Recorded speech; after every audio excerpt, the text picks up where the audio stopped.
Mrs. Sharples has sent this round specially. Oh, well, I'm not going to wear that. Well, why not? Because it's a woman's thing. Not having a woman's shawl round me. Well, it's not as if anybody's going to see you, are they? And you need to keep warm. I am warm. Sweating cobs. Well, all the more reason to have something round your shoulders. Now, come on. Oh. Come on. Everybody wears shawls, you know. They're unisex. That's why they're suitable for babies of all ages. Are you putting the rum in that? Rum in it? Do you know what time it is? It's 9:15 in the morning and you're shouting for the demon drink already. Well, I only use it as a medicine. Yeah, likely story. Anyway, you saw the bottle off last night. Right, well, I'll see you later. Well, you're not going to leave me. Uncle Albert, the world keeps spinning even when you're ill. Yes, I've got to go to work, but I'll pop in during the morning. Bring out your Jed! Bring out your Jed! Oh, you've got a visitor. Come on up, Eddie.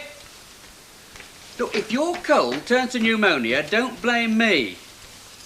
Aye, Mr. T. I've come to cheer you up. Yes, well, you'll find a lot of resistance. Anyway, I wish you luck. Bye, Uncle Albert. Well, I suppose I'd better ask how you're feeling. Rotten. Well, did you have a nice Christmas? Don't talk so daft. How can you have a nice Christmas when you're suffering? Yeah, I've had a rotten time myself. It's been very Tim Pickens this Yuletide. In fact, it's been dead miserable. Yeah, but you weren't suffering, were you? Haven't you brought me out? Of course I have. Good. I've brought you me sparkling company. Oh, I thought you'd brought some grapes or a drop of rum. Well, I would have done. Only I'm dead skint. I haven't got two halfpennies to rub together. Not that rubbing halfpennies together does much good. Tried that when I was flush. You know, you don't look too clever to me at all. Thank you very much. You've come here supposedly to cheer me up. Sorry. Hey, you've got one or two nice bits round here. Some of these would fetch a tidy sum. Yeah, well, I don't want to sell them. Oh, I'm not saying you do. But one day when you got no further use for them, I'd like to think that you'd remembered me, you know what I mean? You're a rotten visitor, aren't you? I'll feel a lot better till you got here. Now, come on, make yourself useful. Pass that shawl you're sitting on.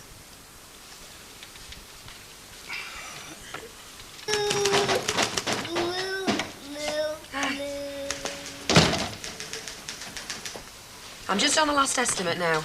Which one? It's the central heating one for Marsden's, and I've also typed out that double glazing one in Henshaw Street if you want to check it. Oh, that's a bit of an improvement on my ballpoint scroll, isn't it?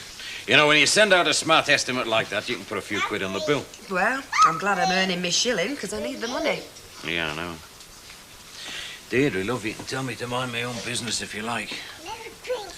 But have you made your mind up about anything yet? Well, about what exactly? Well, you were telling me that Ray's given you a choice, hasn't he? You either go over there and live with him in Holland, or else you stay here. But either way, this house has got to be sold, according to him. Look, Len, I'm not going back to him. Even if he was over here, I still wouldn't go back. What about the house, though? Did he buy it in joint name? Yeah, we did. Well, he can't sell it without your say-so. You know that, don't you? I know, but I don't think Ray'd do that anyway. I don't think he's trying to be nasty, Len. I just think he's being straight. When he says he can't afford this place, I believe him. Hello, love. I just popped in to have a word with you. Yeah. I'll say this, though, Deirdre. If Ray stopped the payment on this house, you know, he might have a hell of a job to get him to start again. Oh, yeah, I know. And how long will the Building Society put up with that? I think your best bet is to get down to Social Security and let them sort it out for you. You'll have to tell them all the ins and outs, but at least you'll know where you stand. She'll not want to do that. Don't tell strangers all her private business and like us not ending up on going on the parish. Oh, it's not like that, Mrs. Sharples. Not nowadays. It's not charity. Well, they don't call it charity. What do you call it? It's a right. Well, wouldn't it bother you going down there and asking for relief? Going to find out what I'm entitled to wouldn't bother me at all. Anyway, sweetheart, let's go and see about your dinner, shall we? Mine! It's a different world, isn't it? Some things don't change, love. A woman with a baby to feed's got to have cash. That's why in my day they stuck with their husbands. Give the meat and potato pie. No pie, Stan. No, you always got pies. Bakery's still on holiday. As soon as they start baking pies, Stan, we'll start selling them again. Diabolical, isn't it? They've had their break, they've had their holiday. They ought to be back at work. You've got more cheek than a Japanese wrestler, you. I bet you're not working today, are you? I'm talking about vital workers. There should be a road to keep things going. I mean, it's like doctors and nurses and bakers and pubs. Doctors and nurses have a vocation, Mr. Ogden. You can't expect people to dedicate their lives to filling your stomach. The working man these days doesn't want to work. Are we to take that as an accusation, Mr. Ogden, or as a confession? I'm not a working man. I'm a businessman. Self-employed. Self-unemployed, more like. Hello, look. Tomato juice. Oh, no. A pint of best bitter. When I've shifted that, it's another pint of best bitter. I take it you're not driving today. Oh, not anymore. I parked the cab for 2 pence. I give away the key. There speaks a man who's had a bellyful. All right, you are. You know, I've worked all through Christmas bringing people to parties, then bringing them back home again, all singing, feeling no pain. I've driven round town sober with the clinker glasses in my ears. It's more than flesh and blood can stand. So you're starting your Christmas celebrations now, are you? Right this minute. Well, you've missed all the parties, Chuck. In that case, I'll have one of my own, like about tonight. How about you, Betty? Oh, no, love it. I'm working. Oh, it's my night off, Ron, and I'm always game. For a party, Fairclough. I never said a word. Okay, that's you in bed. How about you and Rita, Len? Sure. Emily, how would you like to go to a party tonight? Oh, I'm not much of a party goer. Thanks all the same. Listen, you're going. You've nothing else better to do. You'd enjoy yourself. Look, she's going. So am I when I close here. Listen, I'll take care of the food. Gentlemen, bring a bottle. Well, I'm not going. I went at one of them once. I took a bottle of whiskey. All I had to drink all night was a glass of homemade wine and a sherry. You stop at home then, Misery. You'd only spoil the party. Did I hear somebody mention party? You did? Oh. I'm throwing a party tonight. What a smashing idea. I'm just in a mood for a party. Cheer me up. Where are we having it? That's that's a very good question. How about your place? Why, you've got a nerve, Ron, Mother. I come in here announcing a party for everybody, and then I find out it's at my place. I thought you'd like the idea. Well, lucky for you, I do. Did you hear that, fellas? Party round at my place tonight, huh? Yep. Hi, Mr. T. Albert? Albert! Oh, what is it? Blimey, I thought you dropped off the perch there for a moment. What do you want to go waking me up for? I wanted to make sure you were all right. Well, I was feeling a lot better until you come waking me up.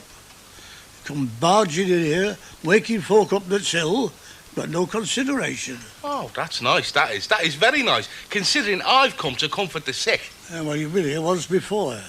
And anyway, you're a rotten visitor. You never bring me out. Ah, well, that's where you're wrong, see. There. Rum? Jamaica's finest jolly juice. Mind you, though, I only take this as a medicine.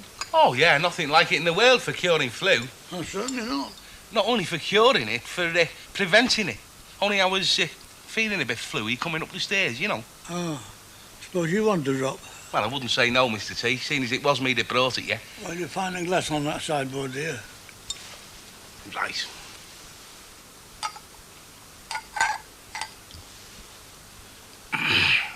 Oh, blimey.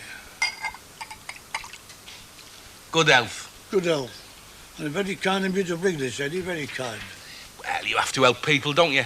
And I mean, when I told Renee Bradshaw who it was for, she said it'd be a pleasure to put it on the slate for you. I mean, I've got to pay for it. Well, I haven't got any money, have I? I told you this morning. Now, you know I would have bought it if I'd have had any money. Well, Renee Bradshaw will be very lucky if she gets her money. Hey, up, you got another visitor. Oh. Hello, Karen. Come in. Oh, that's not a visitor for me. No, it's that lass that's taking reading lessons from our Ken. Yeah, Ken wants to watch himself there. Oh, have you come round for a lesson? I'm just about to dish out some lunch for Uncle Albert, but if you'd like to wait for a minute... No, I haven't come for a lesson. Oh. Well, have a cup of tea, anyway. No, I can't stop. Oh, was something wrong? Well, I don't know, maybe. You know my husband, Dave? He's out of Risley. He came up before the magistrate this morning. The solicitor got him out on bail. Oh, good. Well, you must be very pleased. Yeah, well, yeah, I am. Only, well, somebody's been filling his head with a lot of rubbish about you. About me? You see, one of his mates went to see him in Risley, and they told him I've been seeing a lot of you. Oh, I see. Well, surely you've explained why. Oh, I've explained all right. I said there was nothing to it, that you were giving me lessons, that's all. And when he said he believed me. Oh, that's all right, then. Yeah, but you don't know Dave. I do. And once he gets it into his head... Well, listen, I just slipped round to tell you to be careful. I'd best be going now. I've been out too long already. But look, would it help if I came round and had a word with Dave? No, you don't want to do that. You just best stay away from him.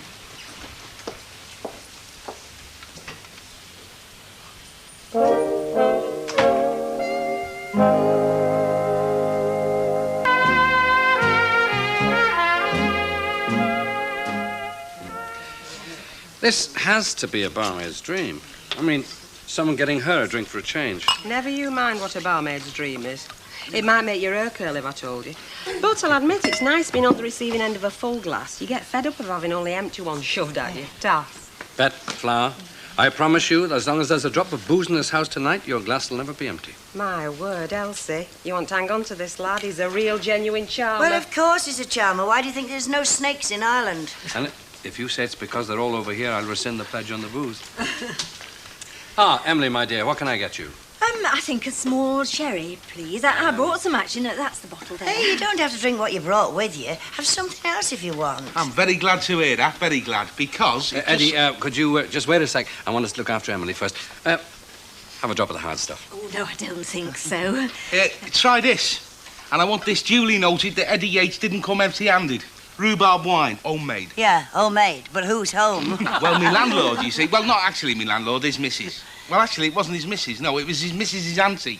But I am told that she actually trod the rhubarb with her own feet. Oh, no, you don't have to have that, Emily. I wouldn't touch the stuff. Actually, I wouldn't mind trying it. I'm rather in favour of these old country recipes. Spoken like a true pioneer. Now then, let's get a glass. There we are. I am told that the rhubarb that went into this wine was grown on the north side of the Macclesfield Canal. Oh, it's really very nice. It's very ingratiating. Oh. Eddie, I suppose you'll have some of your own medicine, huh? No. I don't want to be a dog in the manger. You know, leave that for the others. I'll just have a large scotch. Lads. Hello, love. Oh, hello, Len. Nice to see you. Where's Rita? She sends her apologies, love, but she's singing tonight. She said she'd be along later. Oh. But I've got to behave myself. Well, don't you always? But of course. What are we doing in here, Brian?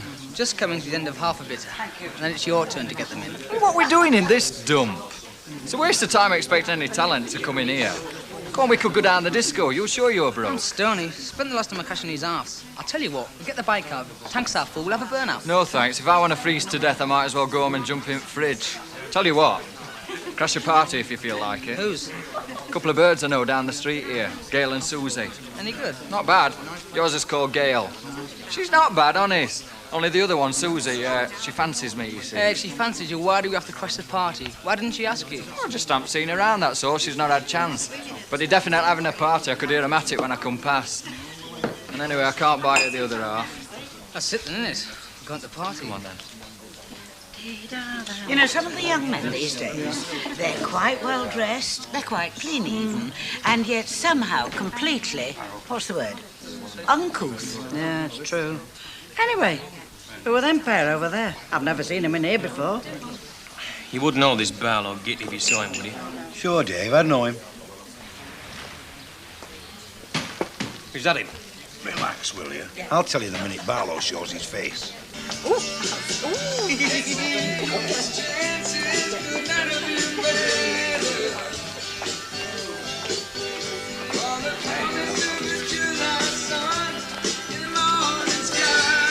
Hi, Gail. Here we are, then. You don't know Brian, do you?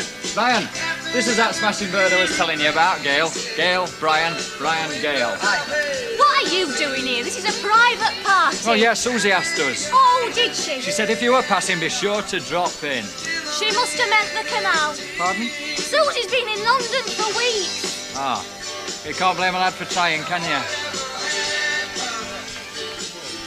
Are these two trying to gate crash or something? No, we're invited. Oh, since when? Since just now. Well, if you ask me what this party needs, a bit of young talent. It's like over 60s night here. You watch it, madam. All right, lads, come on and enjoy yourself. See what you mean about needing some young blood. Well, make the most of me. Any chance of a drink? Yeah, come on. Come on, Brian. It's your birthday. I've never been one for dancing myself, but I must say I like watching people who can do it well. Are you a dancer? Who, me? No, well, I can take it or leave it, you know.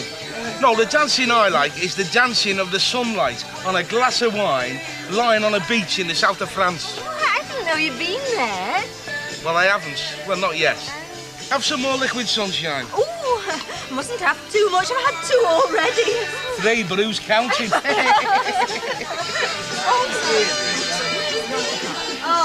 Hello, love. I'm so glad you could come. Well, I can't stop long, actually, Elsie. I've left Tracy with Mrs. Sharples, and anyway, Oh, come on and enjoy yourself. What are you going to have to drink, darling? I don't know anything. What have you got? Oh, everything. Everything. You want to call that bird Deirdre? No, what do you want asking other girls' names for? Not 2 minutes ago, I was the most interesting girl you'd met all Christmas. You are, and you've got a good generous hand when it comes to pouring scotch. No, we're just asking because I remember her from that other party you had here. Is her husband not here then tonight? Nor any night. They're separated. He's in Holland. Is he now? Well. Fancy a dance? Yeah. Why not?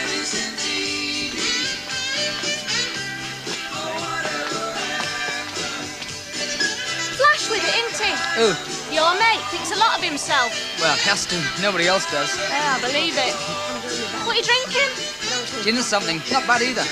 Considering he never brought a bottle with you, I should think he's wonderful. Never mind, not bad. Well, I would have brought a bottle if I'd known we were coming. Well, no, tell the truth, I wouldn't, because I'm broke till next payday. What'd you do? Mechanic in a garage. But it's mostly body work repair, really. Are you interested in motorbikes? Not a lot. Have you been on the back of one? Been on the back of a scooter. Scooters are rubbish. I've got a bike. No comparison. All the same to me. I prefer something with a roof over it myself. Turn it up a bit, Chuck. I'm not your servant, Stanley Hampton. Penny Road, it's loud enough. I can't hear proper. Yeah, well, it's her next door and all the row they're making. Shut your noise! Got half the neighbourhood in there. Of course, we weren't invited, were we? Oh, no. Ignore the Ogdens, as per usual. Not that I'd have gone, mind, if they had asked us. We were asked. You were? We got to take a bottle, so I keep it in touch. They asked us and you never told me. Well, there's no fun you got to take your old wallop, is there? I didn't think you'd fancy it. Oh, well, of course, seeing as we go to that many parties. I mean, out every night till after midnight at balls and suppers. Just said you wouldn't go any road. Never mind what I just said. Hilda, You've got Chuck. no thought, have you? No thought at all. Honest, I'd get more consideration from a donkey on Blackpool Sands. It's a cheerful little song. Fancy moving on somewhere? Just the two of us? Well, I was thinking of going home, as a matter of fact. Well, it's not 10:30 yet. Well, I just feel like my own fireside, you know. There's some very dodgy characters about these days. I think I'd better walk you home. Oh, no, I don't want to take you out of your way. I don't mind. I like walking. And anyway, a girl's not safe at this time of night. All right, then. Let me just say goodbye to Elsie. Elsie, I'm going to get off. I'm a bit worried now. I've cracked it. I've pulled Deirdre. She's separated from her husband and she's asked me to take her home. I've cracked it, mate. What about me? You'll have to make your own arrangements. By the time I've walked her home through that moon... Okay. See you, Brian. Bye. See you, dear. See ya. Bye, love. Thanks again, Elsie. All right, let's go.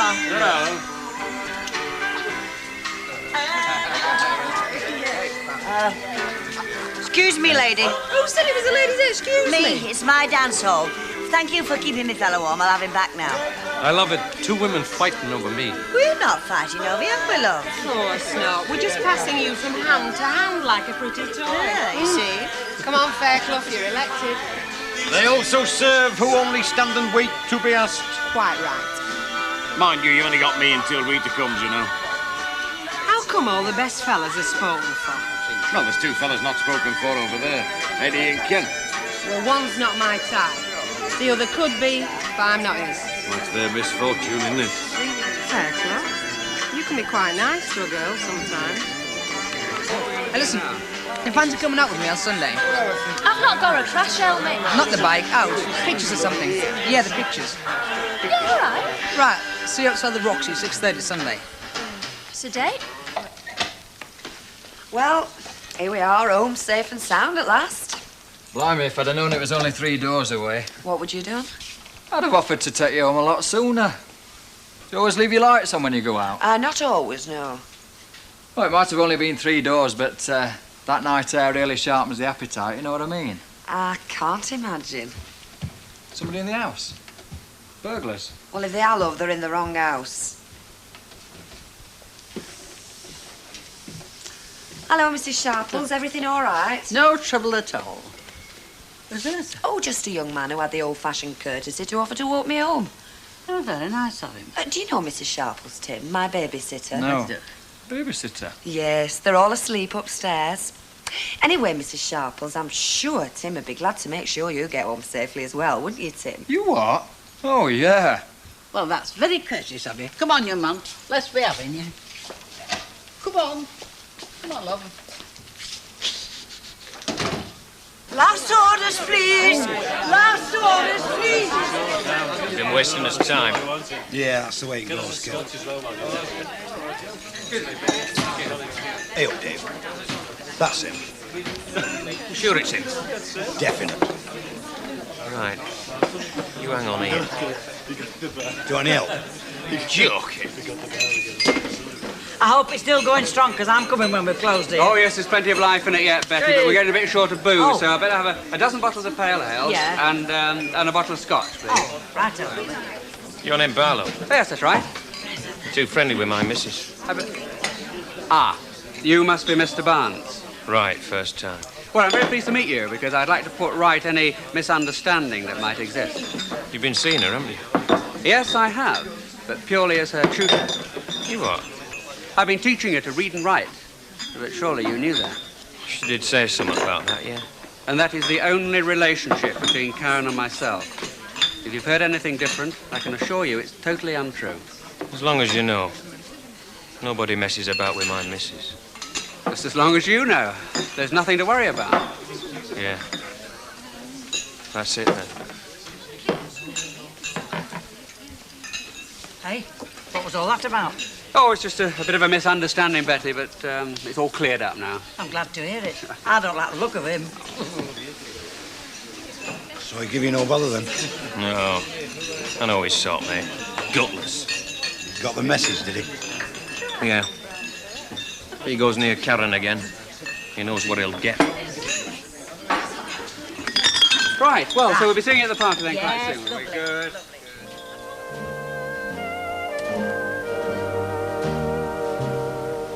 There's a Coronation Street special tomorrow afternoon on Plus, sharing some of the residents' spookiest experiences starting at 3 o'clock. Next tonight, Blind Date.